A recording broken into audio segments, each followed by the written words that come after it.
Anything else? Well, I'm guessing less classes. Less classes, less stress. And also, I started talking to people. I started getting to know my peers. I started building friendships, building relationships, saying, hey, if I'm going to have a conversation, if I'm going to be in the TV lounge, if I'm going to learn how to play spades and whist and hearts and all the things, that's also a great time to still learn. Oh, perfect. And so, instead of looking at that D and saying, oh Lord, I gotta flunk out, I'm not good enough, I can't do this, I shouldn't be here, I should go back to where, no. I said, no, I'm gonna own this. I'm gonna earn it. And that shift changed the direction of my college career. So I spent the rest of my 4 years, I graduated in 4 years, I actually graduated a quarter earlier, but I wanted to walk and all that. So what I did was that last quarter, I took enough classes so I can get my financial aid, I was good, and then I pledged. Because now, I don't have the stress of, oh my God, I have to get out of here. I can actually, focus on the things I want to do and have fun. So I pledged, I chartered my chapter, Xi Delta chapter at Stanford University, and I had an amazing experience. Lots of women coming from all across the Bay Area who wanted to engage. Okay. But in so doing, I built relationships and sisterhood. And I connected, and this was, again, I was going on 20 when I graduated, and I came here, because again, I'm from New York, I don't know no one here. I had a sisterhood that could support me. And I had relationships and friendships instantly, because when you're pledging an African-American, historically African-American sorority, those relationships are for life. You don't give your pen away in senior year. You stay, you go into a graduate chapter, and you continue building and building the community. So, for me, yes, I failed, and I failed several times over in my adulthood. I have been homeless, living at the Good Shepherd Center for Homeless Women. I lived in a hotel. And yet and still, I have 2 Emmys.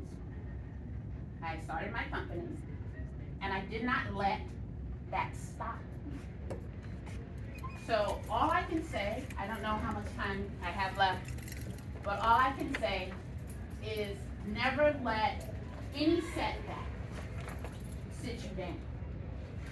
Always keep moving forward. Always focus on what your goals are. And your goals can shift.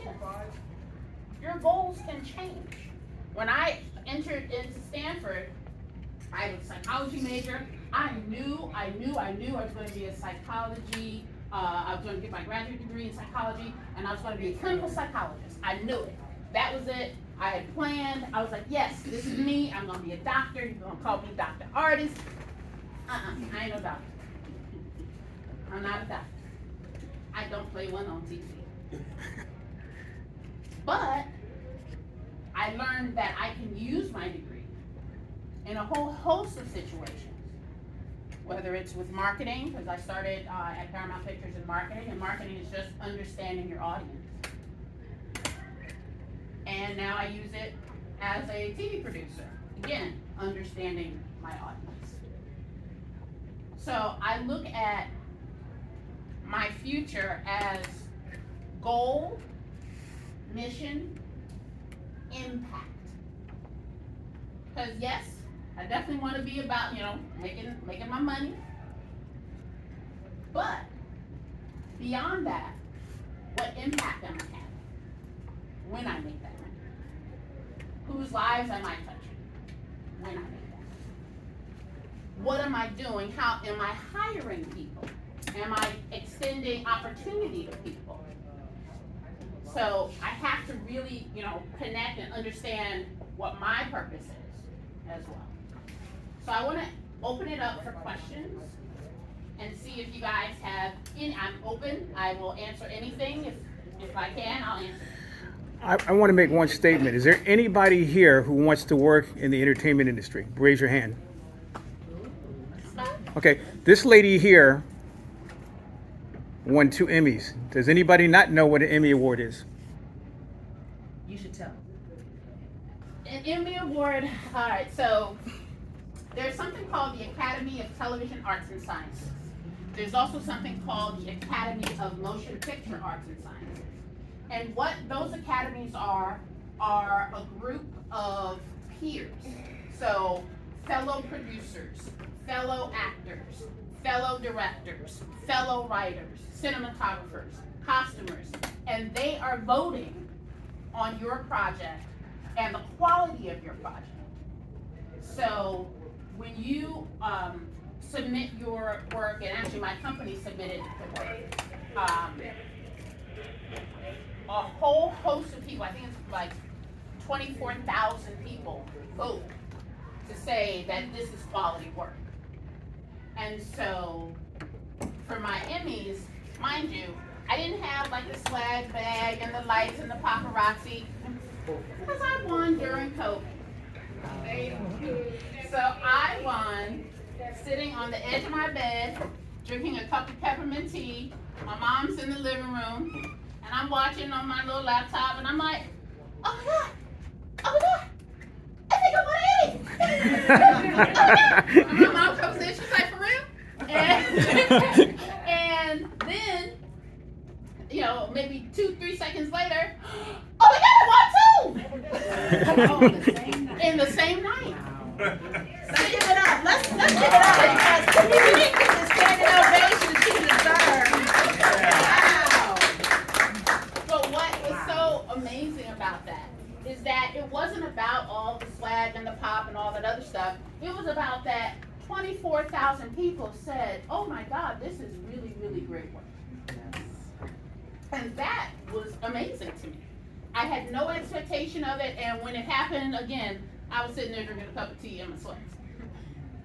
But I take that experience and say, not everybody has that same Emmy experience, truly.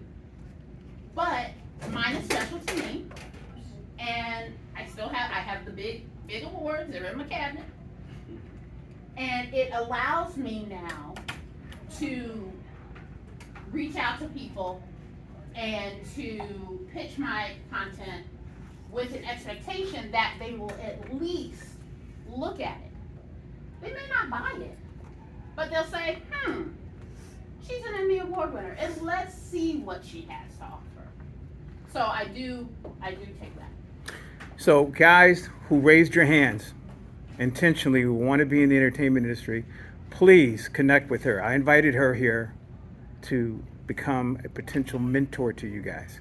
And for you guys who don't have a mentor in the entertainment industry, you're looking at one. Okay? And I have my business cards, and I'm on Facebook. I'm on Instagram, so you're welcome to connect to me there as well. Does anyone have any questions? Please ask her. What production 1 and 2 is? Huh? What production 1 and 2 is? It's a show called Lost LA, which is on KCET, which is your local PBS station. And I believe it was season 4. There was an episode we did called 3 Views of Manzanar, which Manzanar is where the Japanese internment camps are. And we did another one on, I think it was our Mount Wilson episode, and that was on space. So, yeah. Mine is not a question, it's like a more statement. Like when you were sharing your story, like you said, you were homeless and you slept in a hotel, and I think that's like really like empowering and very fascinating that those things that could have stopped you didn't. Like, you know, stuff happened in our lives that could stop us, but like I feel like that's such an inspiring story because you kept going and you're being a role model to us, to Black girls, that like stuff that it will happen in our lives. Things will happen. You will struggle, but it's like to keep going because like especially like if you believe in God, like God will put you through things so you learn a lesson that, so you look back to those struggles and you're like, I came this far, I can't quit now, and I can do more. So like, I think that's so powerful. Great story. Thank you. Clearly, I wasn't going for power when I was homeless. I was like, Lord, why am I here? Yeah. What have I done? I repent, just please. But in so doing, I did learn a lot. Yeah. And I learned that no matter what, don't let those obstacles take you off your path. Because when you're in that system, when you're in the DPSS system, now you have to find work. So okay, so I'll go. I take a test. I take a test for working at Housing Urban and Development. So the people that give homeless people housing. And me and my mom were homeless. So she and I were together. We take this test. I scored the top. She scored number 2. When I interviewed, it was a panel interview, and the folks said, oh, they see my test scores and all this other stuff, and they talk about, my degree and all this other stuff, and they said, I don't think we can hire you because you don't understand this population. Mm. Lady, I am this population. Right. But that told me something. Don't get off my path. I could have been a social worker. I have a degree in psychology. Don't get off my path. So that, again, another setback. Because I'm like, look, I did everything y'all telling me to do. I took the test. I applied. They won't hire me. What can I do? But when I exited out of the homeless shelter, they said, you want to go to our transitional shelter where you stay, How do you want to give them out? I think you and should do that. you conform to their rules, and you have your own little apartment, or you can just go. And I'm like, Mom, what do you want to do? And she's like, let's just go. So we went and we stayed in a motel. We lived in Pasadena. But when I left the homeless shelter and left that transitional facility and all that, I got a job. And the job took me to DC. So I couldn't have stayed in that transitional living facility because they had rules. You had to be there. You had to clock in at 9 o'clock every night. And they wouldn't say, oh, well, you're in production. So no, it don't work that. You can't break the rules. You have to be where they say you need to be. So I was able to take that position and go to DC and work on a show, make a little money, to be able to come back and keep going. Anybody else have questions? When you shifted your focus and your major from psychology to entertainment, what were you afraid of failing again? What kept you going? I didn't shift my focus in college. I graduated with a degree in psychology. I had every intention, literally, up until March of '94. I graduated in June of '94. So I never shifted my focus. What ended up happening was I had all these grand plans. I took the GRE. I was going to grad school. I filled out my applications, and I'm sitting in my dorm room back in the days of electric typewriters. And I'm filling out this application, and I'm a Christian woman. And I hear God clear as day say, that's not what I had planned for you. And I said, oh, okay. So I got up from my desk, and I sat down, and I said, Lord, I'll do what you want me to do. So I didn't finish filling out the grad school app. I had no idea what I was gonna do. I knew I had a summer job on campus, so I was good, and I could, save some money. That was it. And I started researching. I was like, okay, Lord, what do you want me to do? Where do you want me to go? You want me to go home? That makes sense. I can go home, Go someplace where you've never been. Go south. Go to Mexico? We're not going. But no, he sent me here. I lived in Van Nuys, and this was right after the Northridge earthquake. So I lived in Van Nuys. My first job, I was on a construction site. Mm. I worked as a project manager, rebuilding the Cal State Northridge science building. But it was a temp job. And I was able, from that temp job, to meet some random woman on a bus who I was talking about, oh, I'm here, blah, blah, blah. She's like, oh, why don't you come to church with me? I'm like, okay. I went to church, random church, doesn't exist. It was just like a, community center, whatever. But from that friendship, she connected me to her temp agency, which was a Black-owned temp agency that still exists to this day. It's Executive Temps. And I went into to Ted Milner. He's a friend of this organization, and he gave me my first job. He placed me at Paramount, and literally my job first day, and for those days, for the first 3 months, all I did was stamp purchase orders. That's it. I did not answer phones. I just stamped purchase orders every second of the day. But that led me to working in marketing, working on Titanic, working on Braveheart, working on Star Trek and all Mission Impossibles and all that fun stuff. So I can say thank you so much for listening to me. I am here for a while if you guys have questions. And thank you so much, and bless you, and hope that you continue and grow. Yes. Sasheen has done some amazing things. She did not mention that she's done work with President Obama and former First Lady Hillary Clinton. We have some of that in common. We're actually Jade and I are from Chicago, and I did some work on his campaign before he ran for the position, just before he ran for president.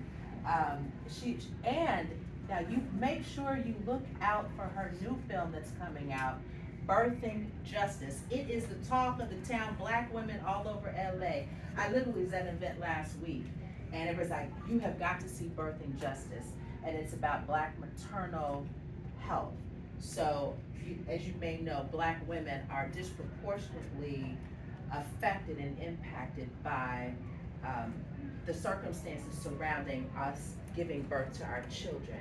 And her film addresses the disparities that exist and provides solutions. I heard that one of the compliments I heard was that not only do they tell us the very ugly facts about the situation, but there's some positive in it to be hopeful about how we can do that. So again, thank you so much. Without further ado, I'd like to bring to you and present to you Dr. Norris Dorsey, the founder of Dorsey Academy. He is a retired professor. So retirement, we gotta give it up for that. But from Pierce College, Cal State Northridge, and others. So Great. How much time do we got, Kevin? How much time we got? We got real quick. 2 minutes? 2 minutes, All yeah. right, 1 minute. I'm gonna keep it brief, you guys, because some of you guys are going into adulthood, so you're gonna start adulting. My name is Norris Dorsey. I am the founder of Dorsey Academy. I started my own college, right? So some of you guys think like, okay, how did he start his own college? Well, it's paperwork. So one of the things I'm gonna leave you with is paperwork makes the paperwork. In order to do whatever you're trying to do, you need paperwork, okay? What I have today, and I'll leave a copy for them to make copies for you guys, is what's next, right? And I think the main reason I'm here today is to tell you how to figure out what's next. I got a 19-year-old son, and I asked him, I said, what's next? You gonna pay rent? You gonna be able to get a car? You gonna get some gas, some food? Like, what's next? Like, don't be thinking my pocket's gonna be your pocket. It doesn't work that way, and your parents understand that. So if they've been doing their job, they would tell you what's next. They would tell you how to get a job. They would educate you on your first car, your first apartment, and things like that. So I'm here to tell you what's next. If you have a lifestyle that you like to live, think about it right now, because high school is a quick process. It's gonna be over quick. So we need to get you guys thinking about life after high school. So that's what I'm gonna leave you with today. I'm not gonna fill you up with a bunch of stuff, because I know a bunch of stuff. Just understand what's next and how you're gonna accomplish that. Because I think a lot of times we think, oh, well, it's school. I don't preach college on nobody. I got my doctorate. Why am I going to tell you to go into the same pain that I went through? No, that was a lot. But you have to educate yourself. You got to read books. You have to understand it. So if I can leave you with one thing today, figure out what's next. Okay? Because these people that came up here are mentors, and I got mentors. Kevin, anything else? I don't think so. I think this is the commencement Yeah. part of our program. You guys are going to be leaving us and then heading on to the summer. I hope that some of you guys will be working with us as apprentices. We have mentorship, and all of the things that we can do to try and make sure we stay connected with you guys is the reason why we're here. So I think the bell's getting ready to ring. We have some roses So that, I just want to thank you all for coming. Every Tuesday we bounce around, but you've been doing a great job reading your notices and showing up.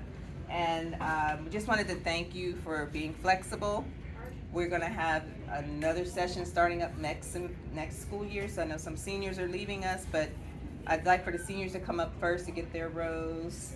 And then afterwards we'll have everyone else come up. And I have a journal of aspirations that Juliet mentioned a couple weeks back. If you would like a copy of that, you can take that as well. If you did not eat, please hang back, and we're gonna have something for you, and we'll get you a pass if you don't have any tests or anything going on. we got pizza coming. Good pizza. Huh? Okay. Okay, seniors, Gregory Rose.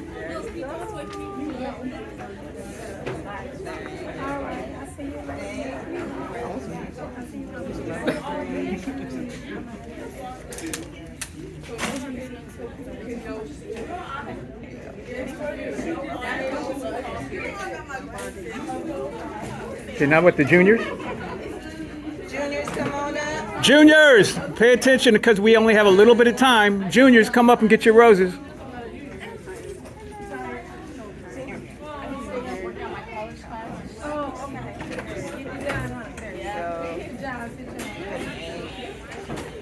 Any more juniors?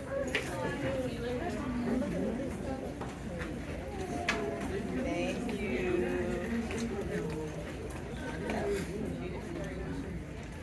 And there's a journal. Handout. If you don't want it, it's okay. I don't need too many copies.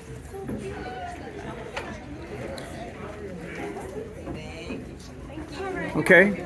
I guess what, sophomores now? Sophomores, come on, everybody, it's a sophomore. Line up, get your rose. I know we have a lot of sophomores in here.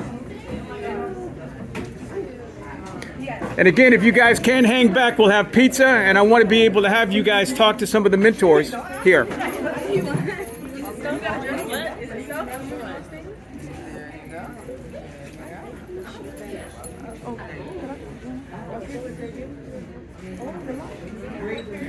And on the back, there's a way to connect with the author. All right, come on.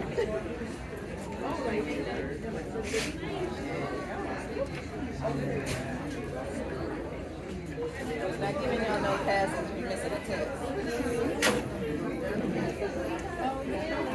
Okay, and then the freshmen, all the freshmen, please start lining up behind this young lady here.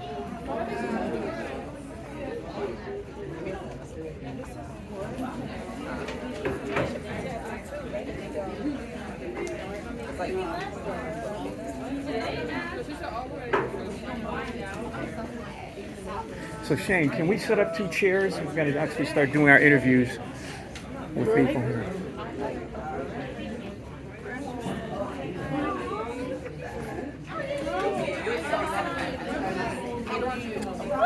So Kelly, we're going to try to see if we can get some sound bites from you guys in front of the green screen. Okay. So we're going to start putting. You got? Okay, we'll do you first. I sent you a text asking for the Zoom link. I'll try to do that from the car. Okay, we're on Zoom right now. Okay. Yeah. So the link for me to log in to keep going while I'm driving. Oh, is what okay. I'm saying. All right. I'll try to stay as engaged as Okay. I can. Okay. You gotta go now. Okay. Yeah, and I gotta move my car. I don't want to get a ticket. Oh, okay. Get out of here. Yeah. Thank you. So, I'll do the green screen. Okay. Okay. You want Jada to say something? Yeah. Yeah. So we're gonna. So we're gonna. Now, are you cooking your dad? Yeah. Actually, you know what? I don't know what happened to him, but. Okay.